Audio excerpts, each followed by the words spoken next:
What was the process like when two of you were discovering that, okay, I need to learn these skills, I want to really make money out there? How did you take those steps to becoming where you are now? I got into crypto, NFT stuff, but nothing really worked out except like the agency, marketing, and sales stuff for us. Sort of seeing that like if I continue down this path, I would end up like that. That was really scary for me. Yeah. So I really wanted to make something work out. Is we take full responsibility for everything. No Everything is our excuses, fault. no nothing. No excuses. You can't blame anyone else. You realize, this could be the rat race, a trap that you're tethered to, right? Welcome back, everybody. Before we begin, once again, a very quick introduction to our guest speakers for today. Today, we are interviewing Mateo and Alfonso, Filipino-born men that were raised in Australia, becoming Aussie men themselves. Unlike most young men and women out there, they did not take the conventional route of going through university, finding a stable job, and living that cycle of life, for they did not want to live in this rat race. They wanted to escape the matrix. With that being said, in this video interview, we talk about a lot of things from them finding their niche to then monetizing it, becoming the men they are today. With that being said, I hope this video inspires most of you out there that are also wanting to escape the rat race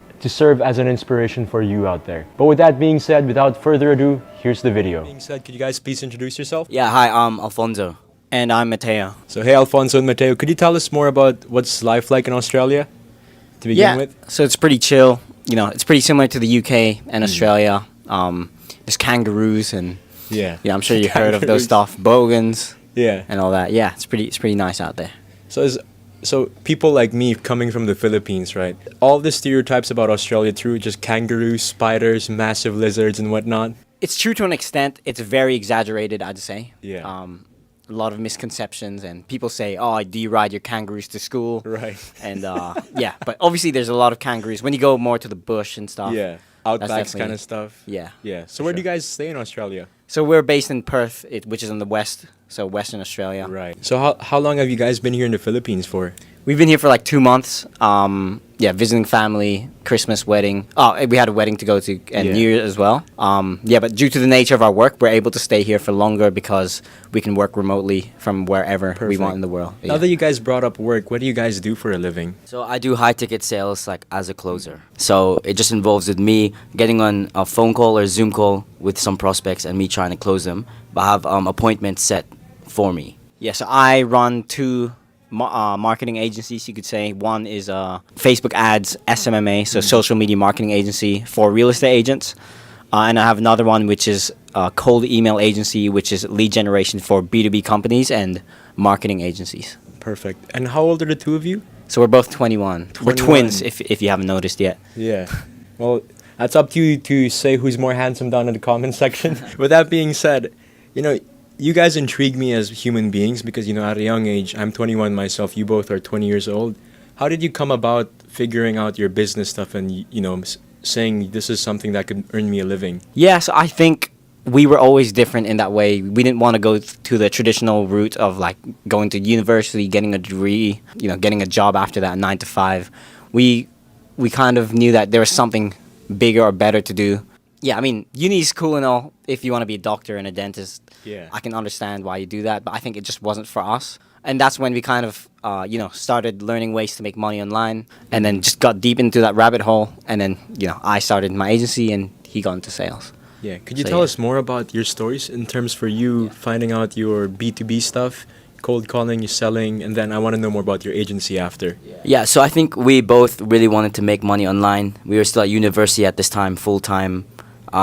We had pressure from our parents to go, classic Filipino parents. So we really wanted to make something work, and something that came up was like the agency stuff, like SMMA. So we got a course, multiple courses on that, and we were actually trying to start 2 different agencies and see which one sort of picked up for both of us to work on. And then what Mateo figured out was with an agency, you have to learn all these skills.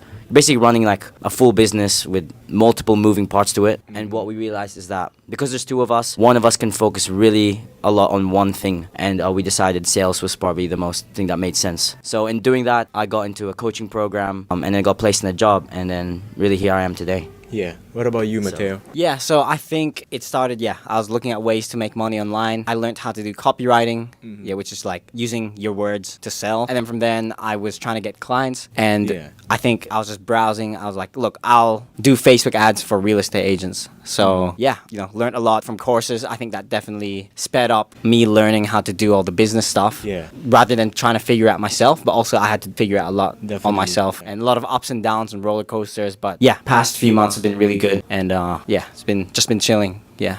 And as young men, I want to know, what was that resurgence or that spark, apart from wanting to make money, that you decided to go this route in terms of making money and finding your business? Yeah, I think we just didn't like the traditional like 9 to 5 Yeah. uni degree. I think something It just, you that didn't we see yourself doing that, right? yeah something we love about business and sales is like commission only, getting paid what you're worth. If you're at a job that gets paid per hour, for example, Yeah. you're capped at whatever that like wage is per hour. Whereas if you do sales or business, you get commission. And if you're really good at your job, you make more money. If you're not making any money, then all the responsibility is on you. It's your fault. Yeah. And we just love taking that responsibility and Kind of like living on the edge too, no? yeah, and we love the upside of commission because there's no cap. If you sell as many things as you can, Right. then you're just gonna make as much money as you Yeah. can. Just so the viewers also know, because, knowing you guys on a personal level, did you both drop out of uni? Yeah, so we were both in uni doing finance and cybersecurity. We technically haven't dropped out. We've deferred, but no plans going back soon. Yeah.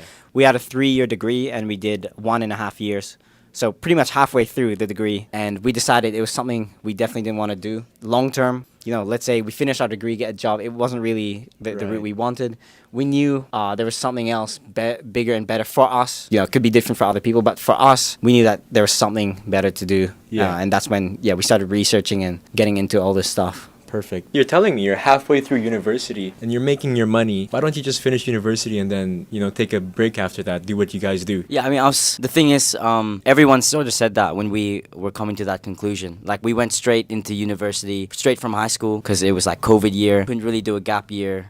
Everyone around us was doing it. Our parents wanted to do it. So we went straight into university. But, I think we both never really liked the studying part. Not that we were bad students or anything, but we just did 12 years of school just to do more years of school and to get a 9 to 5. That whole idea just never really sat well with us. To be honest, getting even straight to uni the first semester, we always kind of knew this isn't what we wanted to do. It took for us a while to like really pull the trigger on it. Obviously, it was hard with lots of pressures from family and even like friends and stuff, like talking bad about it. But I think we just got to a point where we realized, we're young now. We're like, 19 years old. Yeah, if we can always go back to We uni can take at as many any time. risks, yeah. We may as well take the risk now that we have this opportunity. What was the process like when two of you were discovering that, okay, I need to learn these skills, I want to really make money out there? How did you take those steps to becoming where you are now? So I think a big thing that definitely sped up how we learned all this stuff was buying courses and learning from people who are knowledgeable in the industry and really know what they're doing and they're successful. So yeah, I mean you can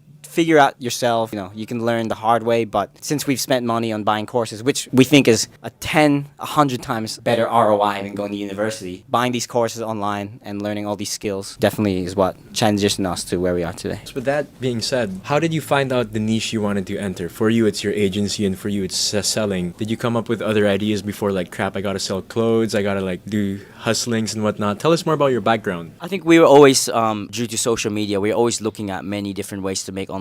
We tried a couple, like got into crypto, NFT stuff. Typical, yeah. Like looked into dropshipping for a long time, me personally. Affiliate marketing as well. But nothing really worked out except like the agency, marketing and sales stuff for us. But that being said, it's like it was definitely not all sunshine and rainbows. Made a lot of mistakes on the way. Lost a lot of clients on the way. There was a point where so many times where I really wanted to quit. I was like, I can't do this anymore. It's too mentally draining. Yeah, exactly. But as we had each other, which is I'm very grateful for. I think it's a huge advantage that we had each other to push each other and to keep going, because the second you quit, you've lost everything. Right. I mean, sure, you've learned skills and stuff, but it wasn't that bad to the point where I had to quit. But yeah, and also we realized, we're 19, we're young, living at home with our parents, not many expenses, and we can take these sort of risks while we're young. Absolute worst case, even though I never wanted to do it, was to go back to uni and get a degree, which I can still do now. But yeah, don't think we're doing that anytime soon. I think you've come to that point where you realize I've gone too deep, and going back to uni kind of like shameful thing. Yeah, exactly. You know, off camera, Alfonso, you mentioned that you used to run a liquor store. So could you tell us more about that? Yeah, no, I wouldn't. I didn't run it. I was just a employee there. So this is when I was in university as well. I was working like casually or part time in this. In Australia, it's called Liquorland, one of the biggest like bottle shops, as we call it, like alcohol Sounds like it's stores. very zesty, Liquorland. Yeah. Look, it was alright. Like, I mean, I hated it. You're, paid by a wage. You have to do all these stuff. A big thing was like it wasn't even safe as well. There's lots of like drunken alcoholics stealing alcohol. Right. And obviously, all of those stolen liquor would be charged on you, right? No, not really. We're told to sort of like let it happen because Yeah. it's a big company. They don't want us to get hurt, so that's Right. okay. I didn't really care too much if anything got stolen. Try and stop it, anything like that. But I think it was really valuable to learn. Like I've had older coworkers who've been working the same place for like 40 years. 40 years in Yep. the same place. Like the same bottle shop, maybe different stores, but yeah, it was really scary. Some of them even had families. They were sort of living paycheck to paycheck. You like get to talk to these people, get to know them, and then sort of seeing that like if I continue down this path, I would end up like that. That was really scary for me. So Yeah. I really wanted to make something work out. you realize, this could be the rat race, a trap that you're tethered to, right? Yeah, it's crazy. Like a lot of these people, like I said, they have families living paycheck to paycheck. Not owning their own home. Obviously, Australia is a lot more expensive Yeah. for like getting real estate and houses. Just knowing that they're sort of capped at this wage, there's no real progression from there. Right. And as well, like you spend so much time working just at an hourly wage. I didn't want to live my life like that, and I think it was really valuable that we worked at a young age. Even before we used to work at fast food, we did some laboring work where we got to learn a lot of people's stories, and we knew, okay, this isn't exactly what we don't want to do. So I think Right. it was really valuable, even just for that experience alone, to work in those places, just to know that like I don't want to work there ever again, kind Yeah. of thing. And I'm glad we're fortunate to be in a position where I don't think we ever have to work a normal Yeah. job. Now that there's a lot of young men out there that I've been interviewing off camera and asking about their stories, they want to escape this rat race at a young age. So with the two of you, what's one advice you could give to the viewers to, I guess, start escaping the rat race? Something that I did, which I shouldn't have done, was I actually quit my job because I had a lot of savings. I was like, look, I have to make this work because there's no other option. But what I should have done was kept my job and started it as a side hustle and keep working to that until the side hustle would be making more than my actual job. So yeah, for a long time, I'd say like 6 months, I probably wasn't making any money, and I could have been working a job at the same time, realistically as well. So I say keep your job, do a lot of research. There's a lot of free, if you don't have money to buy a course, there's lots of free info on YouTube and stuff. But yeah, so the reason why Alfonso is doing sales and he's not having an agency is because, yes, I think we touched on earlier that it's so much easier to get really good at one skill than, starting a business from scratch and learning 10 skills. Because, I had to learn marketing, sales, appointment setting, dealing with clients, customer support, and all this stuff. Whereas Alfonso can just learn sales and get really good at it. So whenever I have friends who want to see what we're doing from our social media and they're like, hey, I want to do something similar, I always tell them, look, if I were you, I would not start a business. I would learn the skill. I'd say sales or copywriting, depending on your personality type, and then get really good at that. And then once, you're getting a good income from that skill and you're pretty experienced in that skill, then you can start and pivot to the right business model that suits you. So, yeah. I'd Hope say that helps. one advice I'd give is that you really need to find like-minded people for the goals that you want to achieve. So we were very lucky. We're twin brothers. We have the same sort of goals, ambitions, same mindset. So that really helps. But if you're sort of doing a solo journey, lone wolf, it can be very difficult to stay on track or even like know where to start and know where to finish kind of thing. So I think it's really important to find some community. The best ones obviously require an investment like courses, communities, but leveraging the network, that's sort of how we managed to get to the position we are. Just knowing people, providing value, you get value in return. So that's what I would say, like highly recommend finding like-minded people. You can look at them through like social media and whatnot, but definitely investing in that network. You're really investing in yourself and like your skills. So that's what I'd recommend. And now that you mentioned environment, do you guys ever get competitive with each other? Yeah, for sure. I say there's a difference between comparing and being competitive. We don't really compare, but we are super competitive. We both do sales to an extent. Alfonso obviously does more, but we try to compete with each other saying, oh, you closed this guy, or how much cash did you collect today, and all that stuff. But yeah, I think we are always competitive, in sports and school and things like in video games when we were younger. Yeah, I think it's really healthy, and I don't like some people in the space where they're like, oh, it's okay, at least you tried. We prefer being honest and we being don't true like to ourselves. Yeah, we don't like sugarcoating anything. We Yeah. tell each other what we need to hear or what needs to be told, not what they want to hear. And I think Just having that competitive nature, like we said, competitive environment, it really pushes you. Like many times, both of us could have given up, but because we had each other, that wasn't even like a question at points. Like, no, we always continue, always push further, don't give up. So that environment of like competitive nature, rather than us sort of comparing like, oh, who's making more money at this month or whatever, that's really helped us push to like the position we're on today. Yeah. Also, it has something to do a lot with mindset. I think we built this over time, especially in the industry that we're doing. But yeah, like for example, something that we both do is we take full responsibility for everything. No Everything is our excuses, no fault. nothing. No excuses. You can't blame anyone else. Even if some cases it may not be true, we still have that mindset that we could have done something better, or it's our fault at the end of the day, and we have to learn from those mistakes. Perfect. So yeah. Dang. That's extensive right there. I think, guys, if you want to book from them, we're going to write one. We're going to make a transcript of this so you guys could look back on it. But I guess the final question I want to ask, what's next for the two of you here on out? Yeah, I mean, right now we're in a very fortunate position to like be traveling while working at the same time. So I think we're planning to go just travel more, see the world more, network more with guys like you, and just keep pushing forward. We might start posting content at some point. We will start. That's definitely something to do, because I feel like we could really help a lot of younger guys like us who don't really sit well with the whole traditional university path in Australia and the Philippines as well. So yeah, do you have anything to add? Yeah, no, I think that was spot on. Yeah. And final thing, could you guys say any Filipino words? Mahal na mahal kita.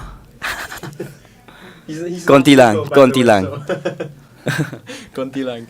Okay, with that being said, thank you so much for your time. It's been a pleasure. Thank you. And we hope to see you more around here. Yeah, thanks for having us. Thank you, of course. Also, be sure to check all of their links in the description below if you want to get connected to them. If you're in Australia and you want to be building a network, these two guys are perfect. They're in Perth. So if you're in Australia and you're in Perth, let them know, hit them up with the link in the description down below. With that being said, thank you for watching. That was a bit of a